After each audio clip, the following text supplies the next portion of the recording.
Hey there, welcome to the Family History Foundation. My name is Franklin, yes, and you are locked into the Family History Foundation, where the past is relative to the future. Find us over at familyhistoryfoundation.com. We have much more happening over there. And today, super exciting, it's called the Ancestor Paradox. Have you heard of it? If you haven't, you should, and you need to listen to this because there's a lot of things maybe assumptions you're carrying about family trees and all of the ancestors we carry through our deep history. And I'm going to take you and sort of unravel this for you. It's called the Ancestor Paradox. Why your family tree has fewer ancestors than you think. We're going to get your brain swimming on this one. So stay tuned, keep your mind locked in. Okay. Are you with me here? So think about this, okay? I want you to think about this. If you've ever gotten lost in the fascinating world of genealogy, you may have come across something puzzling, and it's called the Ancestor Paradox. On the surface, your family tree should grow exponentially the farther back you go in time, right? Doubling every generation. But in reality, it actually doesn't work that way, okay? So historians, mathematicians, yes, there's a fair bit of math involved in this, but don't get scared, okay? I got you covered. And genealogists alike have wrestled with this strange truth for decades, and it's something that I've thought about quite deeply, okay? The Ancestor Paradox is a reminder that while math suggests we should have millions of unique ancestors just after a few hundred years, many of those lines overlap, okay? And this isn't just theory, it affects real genealogy research and the way we interpret our family history, our deep family history, our genetic family history, the history, in fact, of whatever region you come from and whatever we are as human beings, okay? So this is a huge thing, okay? So in this article, we will explore this mystery together. We will break down its emotional and historical impact and share some practical steps you can take to keep your research moving forward despite this ancestor paradox. Okay, by the end, you'll see that what looks like a research obstacle is actually an opportunity for discovery, creativity, and connection with others who share your story. So check out this table of contents. This is a super comprehensive article, and you can head on over to familyhistoryfoundation.com. I have a QR code so you can scan it directly from the video here, or just follow the link in the description, and voila boom, you are over there. Okay, so the disappearing family tree phenomenon. Check this out. This you have to wrap your head around, okay?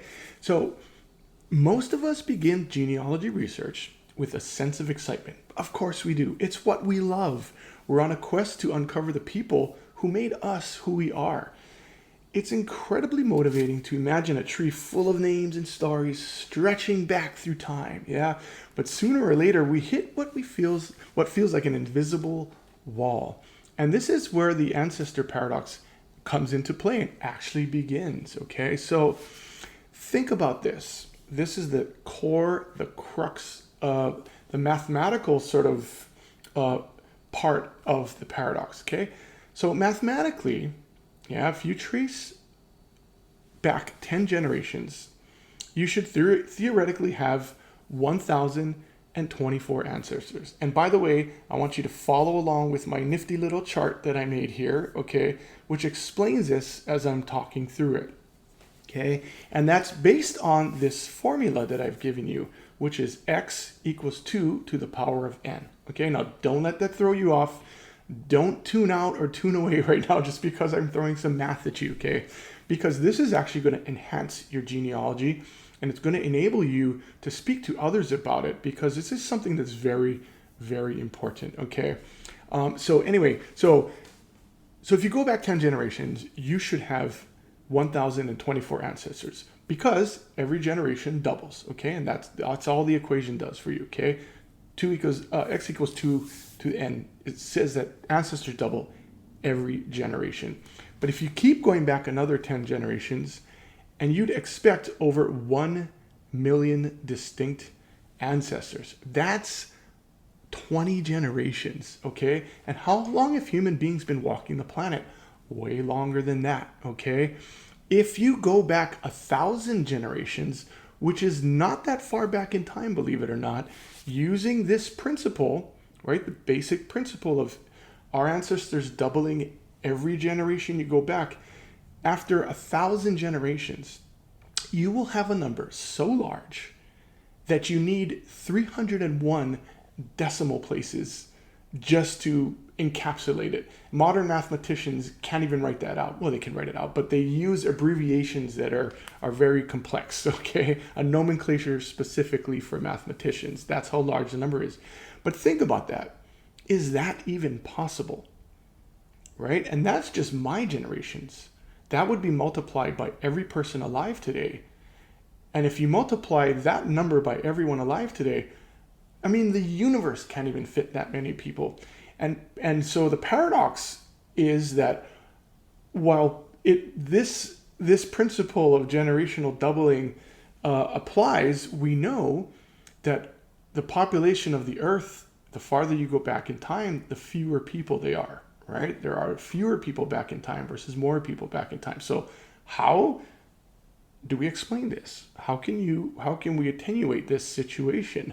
How can we make sense of this puzzle, right? Well, this is the paradox, okay? And I'm going to help you understand this paradox right now. And not many of us can go back 1,000 generations in our genealogy research. We can, in a way, when we take genetic tests, right? And Ancestry helps us with that, okay? So many lines stop cold, records vanish, and numbers don't add up. The result is a tree with far fewer branches than math would predict, right? And genealogists call this pedigree collapse, and is at the heart of the ancestor paradox, okay? So it doesn't have to be 1,000 generations back or 20 generations back, but it starts to appear sooner than we think, okay? And so if you use this chart to decipher the formula, x equals 2 to the power of n. Here, let me break it down to you really quickly, okay? X represents the total number of ancestors in a specific generation, okay? So this is the generations you're looking for. That's the output of the equation. N is an exponent of 2, okay? And all 2 does in this equation, it just doubles. That's all it is. That just means that every generation doubles, okay? And then, but n is actually where you input the number of generations back you would like to go. So again, if you want to go back 5 generations or 10 generations, you input that number into n, and it spits out as x. You can also write this as 2n equals x. And some people like writing it that way because the x is on the right-hand side instead of the left-hand side, okay? But 2n equals x. And you can use this nifty thing to figure this out. In the short term, it makes more sense, okay? And by the way, if you want to convert this and do it the other way around, you actually have to, if you want to solve for n, in other words, you have to create this into a logarithmic expression, which I've done for you handily in this article here. So you'd actually make it log 2x equals n. And you do need a logarithmic calculator, which you can just search Google, like a log2 calculator, and then you input these values there. Okay, sorry to nerd out on you there, but I kind of like math myself, okay? So that's the quandary. Do you guys get it? Do you understand it? The farther you go back in time, drop a comment down below and let me know how you feel about this expression. Let me know how you feel about this ancestor paradox. Does it make sense to you? What do you think about it? Like, what does this mean to you? Okay, let me know down in the comments so we can talk about this. Okay, if maybe you have any questions, I can help you answer them. Okay, so here's the real kicker. This isn't just a research problem. It's a universal human phenomenon. Everyone's family tree overlaps eventually, which means you share many ancestors with distant cousins you've never met, obviously.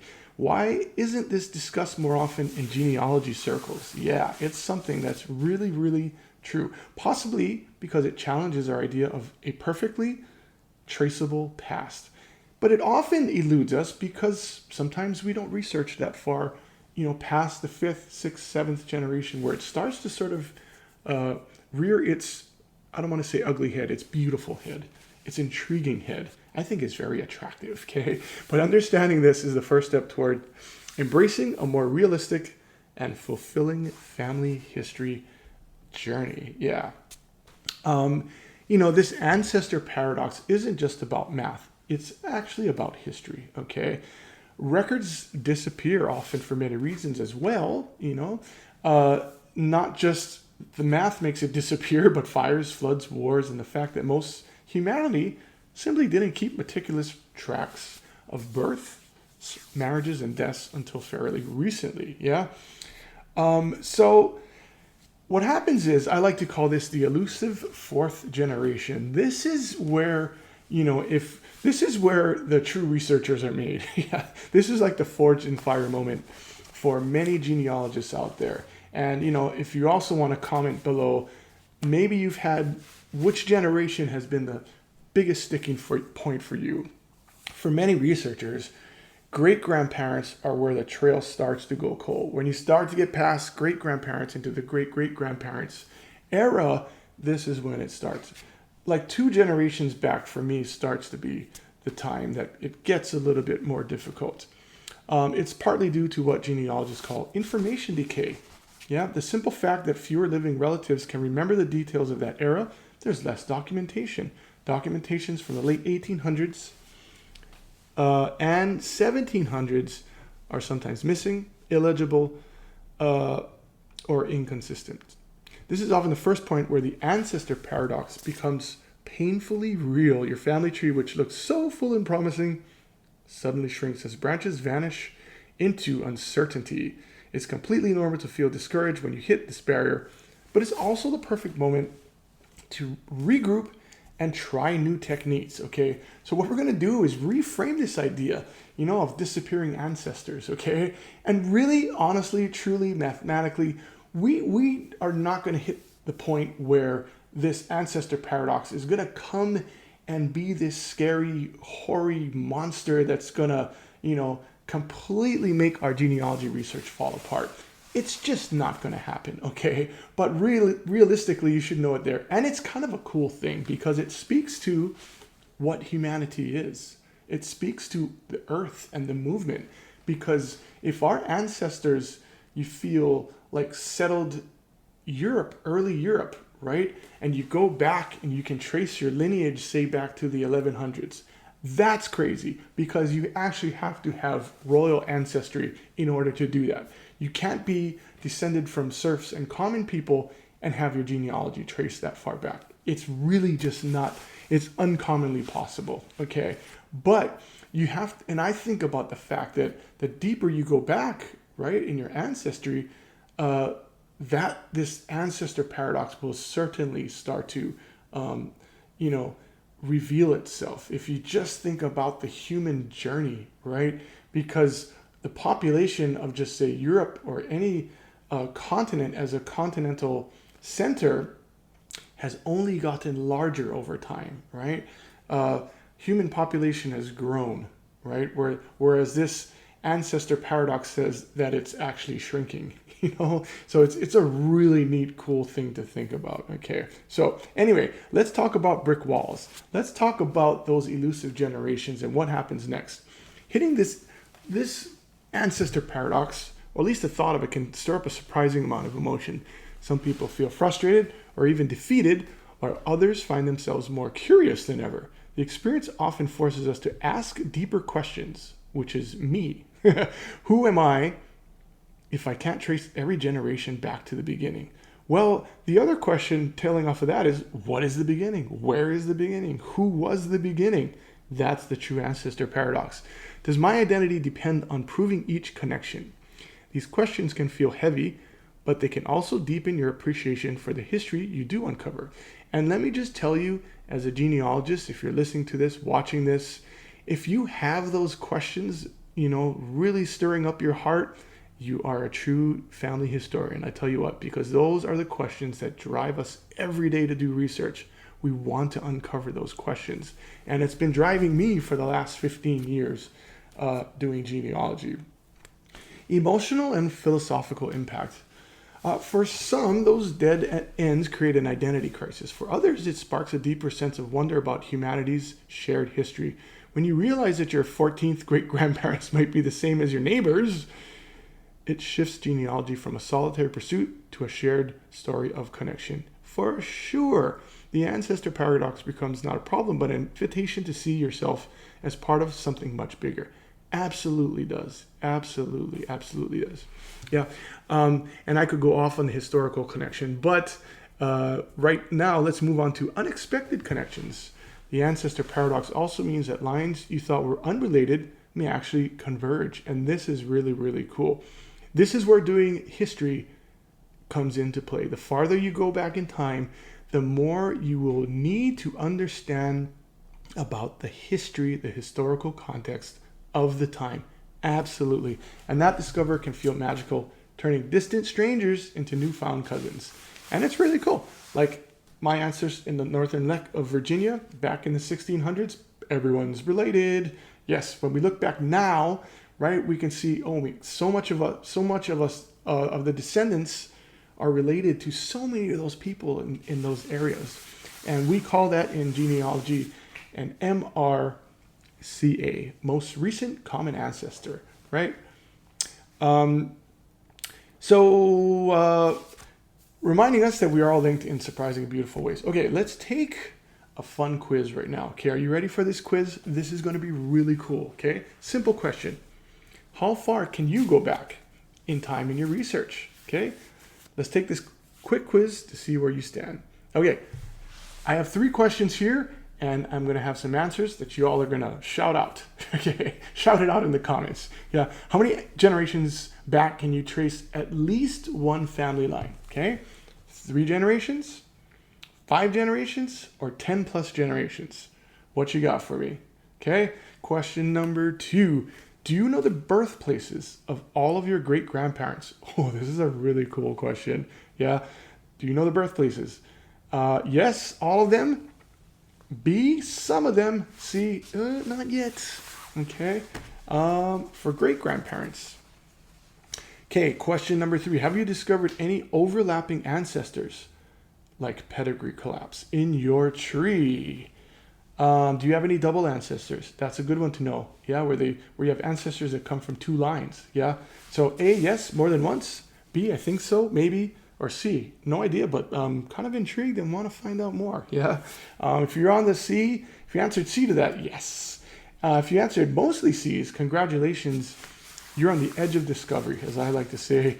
The ancestor paradox might be your next big breakthrough and could lead you to some of your most exciting family history finds. Family History Foundation has a newsletter. We do not spam you, but we'll send you some updates on what's going on. Head on over to Family History Foundation to sign up. We got a little sign-up-y thingy over there. And so cracking the code now that you understand the context of things and maybe have pinpointed a brick wall or something like that, let's try this reverse research method, okay? If you want all of the latest, greatest, most scientifically based, academically based, by the way, research methodology, head on over to familyhistoryfoundation.com. I have an article that actually goes over all of the best methodology that I've come up with, and I wrote this myself to get the most out of your research. So this is really, really valuable. I was actually thinking of starting a course on how to research. So maybe drop a comment below. I was like, yeah, I would take that course. You know, like a course where you could learn how to engage in genealogical research methodology. I was going to make it free, but let me know if you'd like a course like that. I could develop it, and it would be kind of like what the article is, but a little bit more. Head on over to familyhistoryfoundation.com. It's the article pinned to the very, very top, okay? So, one of the best strategies for breaking through your ancestor paradox is what I call reverse research. Working from what you know and expanding outward. Yeah, simple. Yeah, instead of going straight back in time, focus on building a rich picture of your grandparents' and great-grandparents' lives. This is really family history, okay? Document their siblings, neighbors, and friends, right? Create a context. Create an envelope of information. Often a brother's marriage record or a sister's obituary can reveal parents' names that were missing from your direct line. Yeah, obituaries and gravestones especially are hidden gems. Absolutely hidden gems.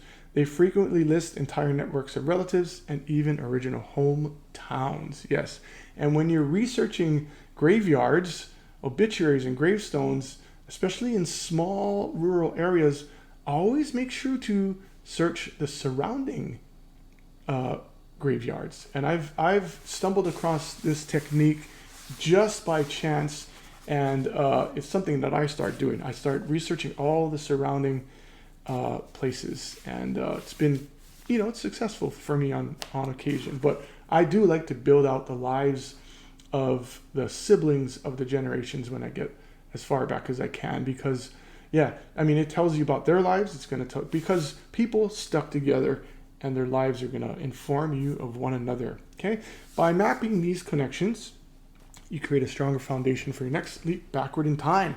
And again, I like to say it's what elevates genealogy into family history, and that's why we are the Family History Foundation. Yes. Okay, using digital digging on Ancestry.com. When it comes to filling in missing branches, online tools like Ancestry.com can be game changers. Their hint system connects historical records, censuses, draft cards, passenger lists, you name it, and they got it all there. While their hint system and search function isn't as good, I think, as Family Search, it's still pretty positive. Okay. More importantly, sometimes is their DNA testing, and their match list can help triangulate where your family lines overlap. Through lines, for example, on Ancestry, DNA is pretty powerful. It gives you an idea of where to start. It's not always perfectly accurate, and of course you have to vet every single shred of information and make sure that it is in line with your research methodology. That should be peerless, okay? No pun intended on that word, okay? So combine these tools with old-fashioned record checking to verify your accuracy. Yeah. So find an exclusive offer over on Family History Foundation to Ancestry's World Explorer package. I got you hooked up. If you want to go over there, give you a discount, and at no cost to you, but it will help me out. Digital digging is about persistence. Follow every lead, evaluate every source carefully, and document your findings so you don't duplicate your work later or pass on crappy information to other people. Okay, I'm just going to say that. So breaking through. Yes, there is nothing better than the satisfaction of discovery. Those few feelings compared to the moment when you finally break through a genealogical brick wall, whether it's discovering a great-grandparent's marriage after years of searching, confirming an ancestor through DNA matches, or whatever it is, there is no excitement. I have 2 major brick walls I'm working on right now, and one of them I've been working on for over a year and a half. And it's really, when I break through that brick wall, I can feel it every day when I work on it. I'm going to really get that record that I'm looking for. And I've gone as far back as, 10 generations with the help of other family members, bless them, working together. But this is a great grandparent, and I'm really still stuck on one branch, and I've gone so far back on other branches. But this person has been proven to be very tough for me, and I am going to celebrate that moment when that person's life story is revealed to me. So, yes, these moments remind us why we chase ancestors in the first place. If you have an ancestor you're stuck on, drop a comment below. It kind of feels good to just share your story with others and say, hey, I got a brick wall. Let's encourage one another here. It's kind of a cool place to do that, okay? Modern solutions and conventional paths. Thankfully, this ancestor paradox isn't a dead end, no pun intended. It's an invitation to get creative and stretch your research skills. You can do things like DNA testing, like Ancestry, MyHeritage, so on. You can identify distant cousins who may hold clues to your past, crowdsourcing genealogy, sites like Wikitree, Family Search, even Ancestry can help you find and collaborate on family trees. There are social media platforms where you can get involved. Creative historical sleuthing. Links beyond census records, man. Census records are only going to take you far back, because when after like 1840, really 1850, censuses are beyond that. They're not that useful because there's no biological information, right? But when you go that far back past the 1850s, 1840s, you're going to need land deeds, wills, church registers, marriage bans. All those types of things are going to be your best bet, okay? And I have a post called How to Read Old City Directories, which is going to help you get through your research if you want to track people, okay? And 15 genealogy research habits that save time, okay?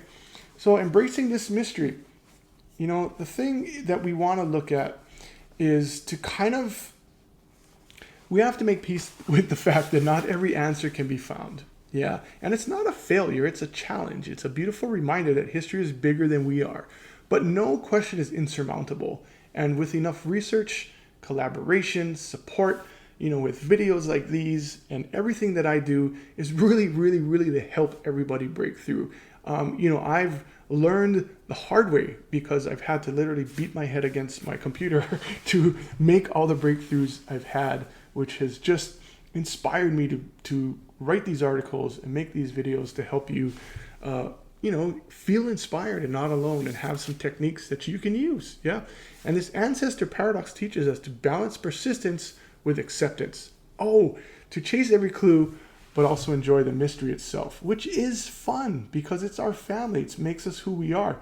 And the paradox also works in our favor because the farther we go back in time, the fewer ancestors we have and the more overlapping lines we have. Do you know what that means? That means less research because there are actually fewer people. But it also means that as lines start to coalesce with other people, that means our research becomes exponentially overlapping and we can share in those research pools, I guess if you want to say it like that, okay? So you may never find the name of your 12th, 20th, 100th great-grandmother, but you can still learn about the time, place, and culture in which she lived. Yes, you can. And that is meaningful in its own right. Yes, it is. If you're looking for medieval ancestors and you can't find that medieval ancestor back in the 1200s, well, go and read.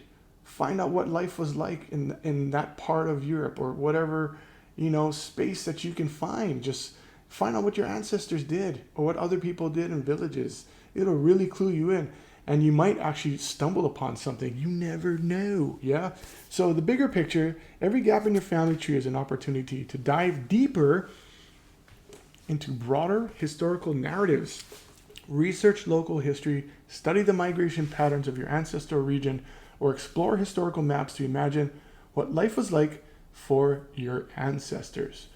For colonial Virginia, in order to understand my immigrant ancestor who arrived in 1651, I really had to understand what a cavalier was or a pioneer was.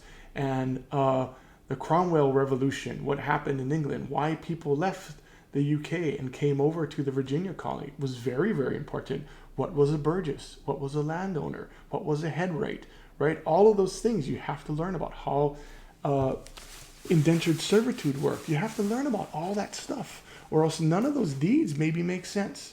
So you have to go back and understand the context of the 1600s or the 1700s. Wherever you are, it's ultimately vital. So, are you feeling inspired? Type down below, I'm feeling inspired. All right, I just get really excited about doing genealogy because I really, really, really just love this so much. Okay, so your challenge. I'm going to give you a challenge. Now it's your turn. Take a fresh look at your family tree this week.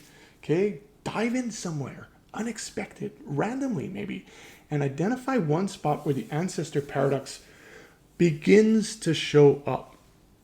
Share what you found or what mystery still eludes you in the comments below. Share it in the comments below. Or if you want to go follow the link over to this article, you can drop your comments on the blog and say what you have to say there. So let's turn this puzzle into a conversation that inspires others. Hey, did you know that we have a Pinterest channel too? Oh my gosh, yeah, check it out. We have the link below.